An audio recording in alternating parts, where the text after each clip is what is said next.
Jadi Pak Hidayat ini kenalnya karena viral. Beliau Masuk Indonesia loh, masuk muri. Waduh. Pembelian burung termahal. Satu hobi lo bapak. Burungnya kayak apa itu Pak? Nggak sampai sekilo bu. Kayak punya Pak Agus yang mati itu. Punya bapak meninggal Pak. Gitu. Dia perjuangan di SMA. Wafat ya, bukan meninggal, wafat. Meninggal. Tahunya waktu Piala Raja itu, kok ada muri. Muri. Itu juga ada dasar pemikirannya ada. Pertama, saya sendiri ingin meningkatkan nilai jual dari peternak-peternak. Di Medan kan tempatnya.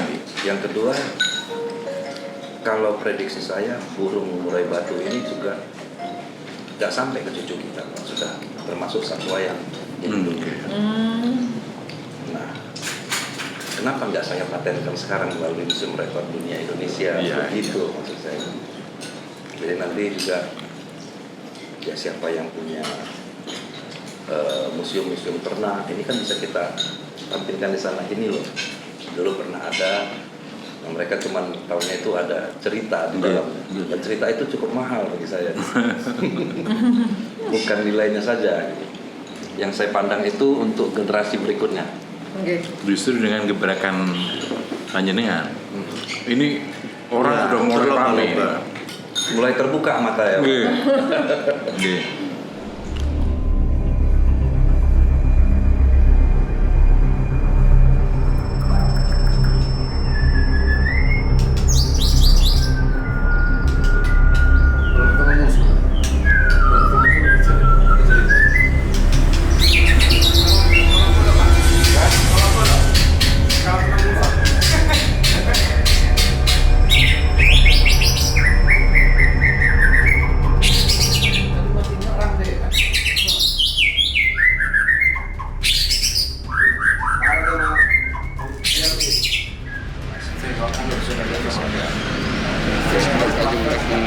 Berapa jumlah donasi yang disalurkan? Terkumpul dari teman-teman penghobi tim Kicau Mania 76 sebanyak 50 juta rupiah. Untuk harapannya?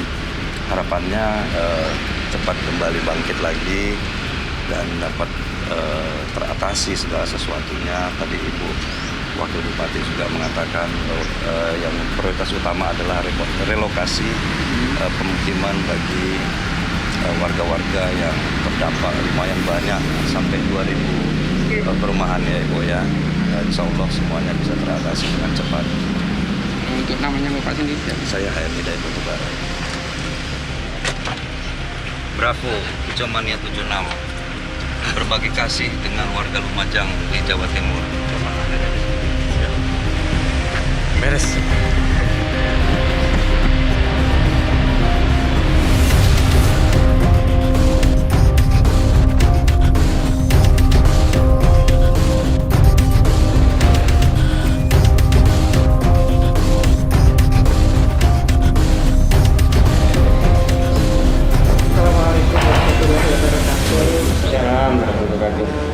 Hidayat dan rombongan yang saya hormati, atas nama pemerintah kami menyampaikan terima kasih atas empati terhadap musibah erupsi Gunung Semeru. Ini tepat 1 tahun. Jadi setahun yang lalu itu tanggal 1 Desember erupsi yang sama, tetapi ini lebih besar. Ada 6.500 pengungsi di 126 titik. Terupdate tadi malam 45 yang ditemukan meninggal dunia di lokasi, dan diprediksi masih banyak lagi. Iya. Karena sebelum lahar panas datang masih ada aktivitas pertambangan. Jadi kami sudah saat itu juga kami ke lokasi dan berkoordinasi dengan Badan Geologi pos pantau Gunung Semeru yang ada di sana. Memang hitungannya dalam waktu detik saja sangat cepat, sehingga seismografnya itu tidak terbaca bahwa akan ada api panas guguran. Ada 2 dusun lah, 1 dusun itu yang sama sekali tidak tersisa rumah habis. Ada 1 dusun yang ya masih tersisa tapi sudah tidak bisa ditempati ya karena dipenuhi oleh material, itu sekitar 17 rumah yang masih tersisa dan yang lain juga cukup banyak. Tercatat itu kami harus melakukan relokasi hunian sekitar 2.000. Presiden ketika datang juga sudah memerintahkan para menterinya untuk segera membangun hunian baru. Karena pengungsi itu yang ditanya cuma saya harus tinggal di mana. Karena dari jumlah pengungsi itu 40%-nya anak-anak kok. Iya, anak-anak. Kalau Bapak sudah pernah baca di media sosial itu ada anak ditemukan memeluk ibunya, itu jenazahnya utuh Pak. Utuh ya. Ya, yang lain itu sudah Masuk hancur, terbakar. Kena panas. Ini utuh dalam kondisi memeluk ibunya. Iya, memang luar biasa ini. Aduh, banyak cerita yang apa ya, menjadikan pengingat buat kita. Si anak yang memeluk ibunya ini punya anak kecil. Kebetulan jam 10 pagi anaknya itu dijemput omnya untuk pergi ke rumahnya. Jadi selamat si anak ini. Anak kecilnya ini selamat. Selamat. Dengan suaminya Iya, selamat. iya. Suaminya kerja, jadi tidak ada juga. Nah, tinggallah si Rumini ini bersama ibu tua ibunya itu. Dan ada ibu 9 bulan hamil yang juga lari dari lahar panas itu. Ya. Beberapa tidak selamat, di belakang dia selamat. Selamat. Iya, jadi saya pas datang hari pertama itu ke puskesmas terdekat itu ada itu tuh dalam kondisi trauma. Ya.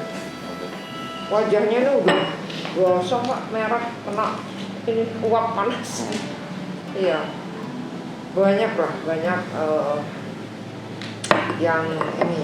Karena memang kita punya 1 dusun yang habis itu, dusunnya itu namanya Curah Kobokan. Jadi seperti kobokan itu Pak bentuknya. Ini yang paling Ini paling Habis. parah. Iya. Jadi begitu muntah Semeru ini penuh. Penuh dia seperti kobokan, namanya Curah Kobokan. Kemarin Bu ini Menteri Sosial sambil guyon, makanya jangan jangan disebut Curah Kobokan gitu. Dia memang seperti kobokan bentuknya. Ya.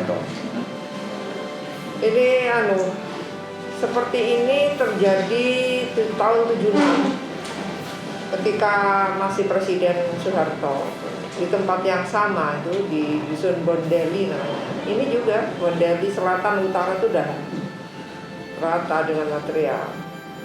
Nah itu dulu ketika tahun 76 semua itu dikosongkan, Direlokasi. itu direlokasi. ya. Tapi Ya namanya masyarakat iya, biasa. mendekati karena itu daerah tambang memang, tambang pasir yang hampir semua masyarakatnya itu bekerja sebagai kuli pasir, macam-macam lah, pokoknya bergerak di usaha pasir. Bagi mereka ya itu salah satu satu-satunya usaha. Mencari nafkah ya. Ya di samping sawah. Makanya ketika harus relokasi kita harus carikan zona aman. Kemarin ketemu di desa tetangganya, desa Sumber Mujur itu ada lahan perhutani yang akan kita bangun sekitar 2.000 rumah di atas lahan 40 hektar. Mungkin kalau di luar Jawa tidak sulit cari lahan-lahan Iya. luas, tapi kalau di Jawa begini kan kalau nggak perhutani nggak ada. Makanya ini tadi saya rapat dengan Kementerian Perumahan juga akan segera dilakukan pembangunan hunian tetap. Sementara itu kami akan membangun dulu hunian sementara, Pak. Karena tidak mungkin kan mereka di pengungsian terus-menerus. Jadi itu Bapak, kami terima kasih Bapak jauh-jauh datang ke sini, berempati di Gunung Semeru. Mudah-mudahan Bapak diberikan kesehatan bersama rombongan. Amin. Apalagi kita tahu Oke. yang sudah tersedia juga sudah mungkin agak Iya betul Pak. ribet mengatur keuangan. Betul Pak. Apalagi pandemi Pak. Pandemi 2 tahun ini praktis, dana dipotong oleh pusat untuk vaksin, kemudian fokusnya untuk COVID, PAD sudah menurun banget Pak. Oke. Itu yang bisa kami rasakan lebih jauh, makanya kami datang kemari ya walaupun apa adanya, tapi kami ingin berbagi. Aduh, terima kasih. Duka ini duka kami juga. Iya, Pak. Di daerah kami juga sering terjadi bencana-bencana, ya kan. Moga-moga Tuhan dengar doa kita dan menjauhkan kita dari musibah-musibah ini. Kalau di sana gempa ya Pak? Gempa, Gunung Sinabung juga sekarang masih erupsi terus, cuma Aktif ini masih aktif. aktif. Cuman belum sedasar yang ini. Oke. Kemarin sempat hampir setahun yang lalu juga pemerintah pusat turun ke sana, cuma tidak setebal ini erupsinya. Iya. Dampaknya tidak. Dampaknya tidak sedikit parah sekarang. Pak Hidayat ini Mandailing ya, Mandailing Tar. Dulu Mandailing Tar saya Mungkin. tapi dulu biasa ngurusin dulu. Tahun berapa Pak? Tahun 2010 ini. Oh baru. 2010-2015. Iya.